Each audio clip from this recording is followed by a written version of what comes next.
Hello YouTube world, Pretend Farmer here. Not a real farmer, just pretending.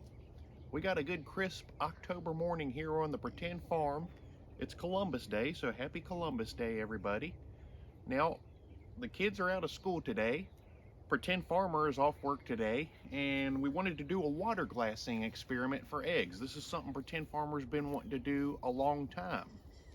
Now, it's pretty early in the morning, didn't want to wake anybody up, so I thought I would set up my little table outside here, and honestly I'm kind of glad I did because I made a little mess, but that's okay, we're outside. Anyway, in this video I'm going to show you how to preserve eggs using a method called water glassing. Special shout out to Crystal from Goodness Gracious Catering. You requested this video, and Pretend Farmer always aims to provide to his viewers. So Pretend Farmer has never done this before, but I watched several other channels on YouTube. There's a lot of videos out there about how to water glass eggs, and I just kind of watched a bunch of videos, and I took a few things from each one because everybody does this just a little bit different.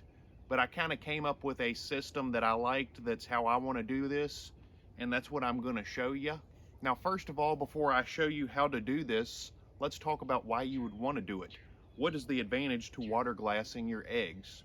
Well, essentially what you're doing is you're putting your eggs, you're kind of canning your eggs, and you're putting them in a jar to where they can be preserved for, in some cases, up to 2 years. Now, while some people have reported their eggs still tasting fine at the 2-year mark, most people that do this method agree that anywhere from 8 months to a year is about as long as they like to push it. I kind of like to err on the side of caution as well.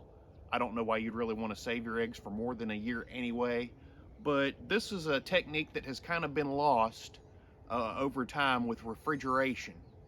And you might ask, well, what is the advantage of being able to put your eggs in a jar and save them for 8 months to a year whenever they'll save for 4 months in the refrigerator? Back years ago, before everybody had refrigerators, people that lived on farms, those of you that have chickens know your chickens throttle back or stop laying altogether in the winter months.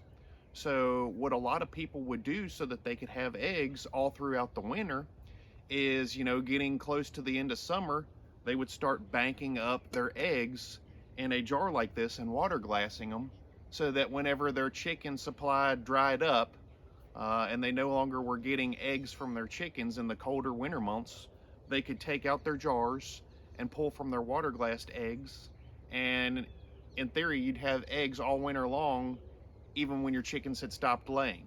So it's kind of a way of banking up whenever you've got a lot of extra eggs coming in, so that when you don't have eggs coming in, you have a reserve to pull from. You don't got to go to the store and buy eggs. First thing you'll need is either a food grade bucket or a jar. Now, the reason I say food grade bucket is because a lot of plastic buckets, they're not food grade, and I take it there's something, maybe like a chemical, that can leach out of the plastic or something over time if it's not a food grade bucket. Kind of like how you're not supposed to leave your water bottles in a hot car throughout summer because the plastic will release a toxin. I don't know if it's something like that or not, but everything I've researched says if you're going to use plastic, make sure it's food grade. Now, to me, a glass jar is a glass jar. This is the same glass jar today as it was yesterday, and it's going to be the same glass jar 100 years from now. I just like glass. And so we bought this big gallon glass jar from Walmart, along with this jug of distilled water. And you do not have to use distilled water for this, but everything I researched recommended distilled water. You don't want to use city water if you've got like chlorinated water.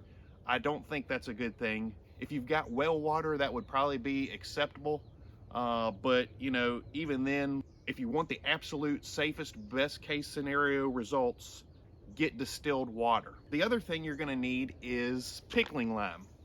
Now, a lot of people that do this are going to hardware stores and they're buying the great big 50-pound bags of hydrated lime. I had no desire to buy that much lime at one time. You see what I did there? I made a rhyme about lime. There is no need to buy a 50-pound bag of lime unless you're just in full-blown prepper mode. I literally went to my local hardware store, and your grocery stores will probably have it as well.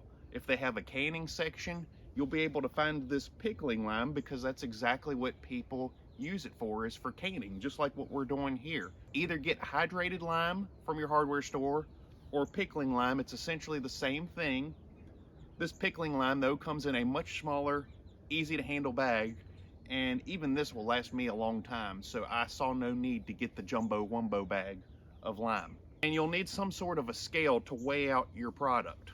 Now here's how you're going to measure this. The ratio is 1 ounce by weight. You're going to weigh an ounce of the pickling lime. You're going to mix that in with 1 quart of water. So since we have a gallon jar here, we got to do some basic math. I'm probably going to fill this up with about a half a gallon of water to start with. That's going to be 2 quarts. 1 ounce per quart. I'm going to need 2 ounces of my lime to throw in this jar with a half gallon of water, which is halfway full. I'm going to go ahead and measure that out. This is a very plain Jane basic scale. It was like $9. Well, hey there, chicken. Okay, so just remember your 1 ounce of lime to 1 quart of water ratio. That's something that everybody keeps the same across the board. Everybody seems to agree with that measurement, so that's what I'm going with. We've measured out 2 ounces of lime that we're going to mix in with 2 quarts or half a gallon of our distilled water.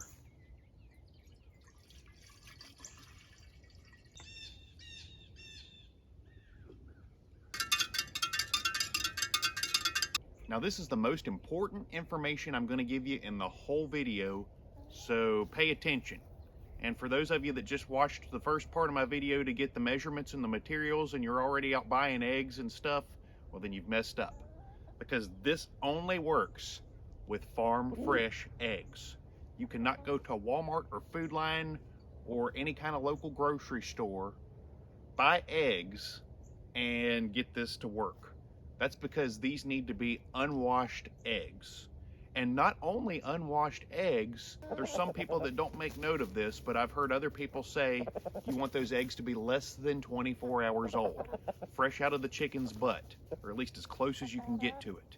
And the reason why is because y'all that have chickens know that those unwashed, freshly laid eggs from the chicken, they have a protective film on them called a bloom.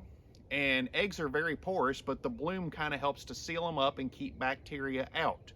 You want those eggs to be unwashed and fresh and clean when you dunk them in here. You do not want to wash your eggs beforehand. You can't use store-bought eggs because they have been cleaned. So these are eggs fresh out of the chicken. You're going to find ones that are clean. If they got poop on them, this won't work. You don't want to rinse them off and throw them in here. Fresh, clean, unwashed eggs only. And most of the stuff I've read said you want to try and store them with the pointed end down, kind of like if you're incubating eggs. Your incubator instructions will tell you to put them in the tray with the pointy end down. It's because of the air pocket being at the other end. You know that if you hatched eggs before, you have a lot higher, better successful hatch rate if your eggs are pointy end down. Well, in the same way, they're going to preserve better like that as well. But at the end of the day, you're putting them into a big open jar, and you can't really control how all the eggs lay. So I really don't see the need to put a whole lot of emphasis on that. Just kind of keep it in mind as they pile up. If you can get them situated in there so that the pointy ends are facing down, might give you a little bit better quality of an egg. It's not going to hurt anything either way.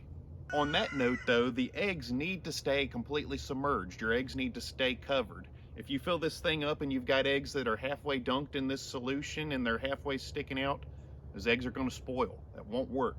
It's kind of like fermenting feed. You have to have everything submerged. There's got to be a layer of water over the top.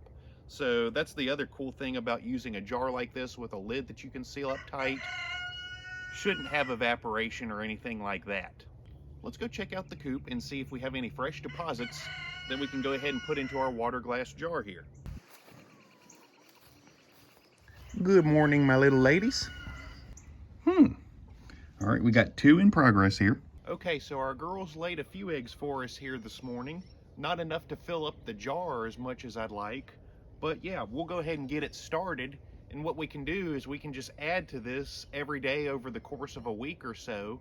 And when it fills up, we'll seal it, we'll put a date on it, and then set it in a cool, dark place, like a cellar or under your kitchen cabinets or somewhere like that. Empty closet, that would be fine. And then when you're ready for them, you should be able to rinse them off. Rinse that lime water off. They shouldn't have any kind of odd taste. You should be able to break them and eat them just like you've always done with your other chicken eggs.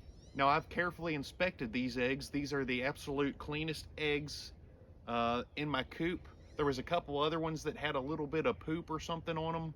I'm not using those because really it only takes one bad egg to spoil in here, and I think it would probably contaminate the whole batch, which is why Pretend Farmer is a firm believer in doing smaller gallon-sized batches and having multiple batches if you're really wanting to preserve these, versus throwing them all in one huge 5-gallon bucket like some people do. Something goes wrong there, it's going to go wrong on a really big scale, and you're wasting a crap ton of eggs. I made sure these eggs are clean. There's no cracks, nothing weird about them. I'm just going to go ahead and place them in the jar. I'm not tossing them in. I'm just kind of gently putting them down on the bottom so that there's no chance anything's busting open as I throw them in there.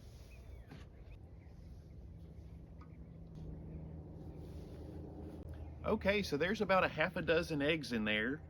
I'm guessing this jar here full would probably hold about 3 dozen eggs, I'm guessing. So, you know, not a whole lot of eggs, but you figure if you stored up 5 or 6 of these over the course of a summer, well, that would be dozens of eggs that you'd have to pull from over the winter. And assuming you don't eat a crazy amount of eggs, it should get you most of the way through. Because really your chickens are going to lay some in the winter, they just throttle back like 90%. So instead of getting 13 eggs a day, we might be getting 2 or 3 eggs a day in January. Probably what Pretend Farmer is going to do is store these away under the cabinet with a date on them. We're going to break these out probably around February or March. And at that point, we will go ahead and have a little cooking session with them. And we'll see if Pretend Farmer dies from food poisoning or not. But honestly, it should be obvious when you crack them open. They should look and smell just like normal eggs. If they run out green or something like that, you know you messed up. But we're hoping these are going to turn out good, and that is how you water glass your eggs. Until next time, this is the Pretend Farmer signing out.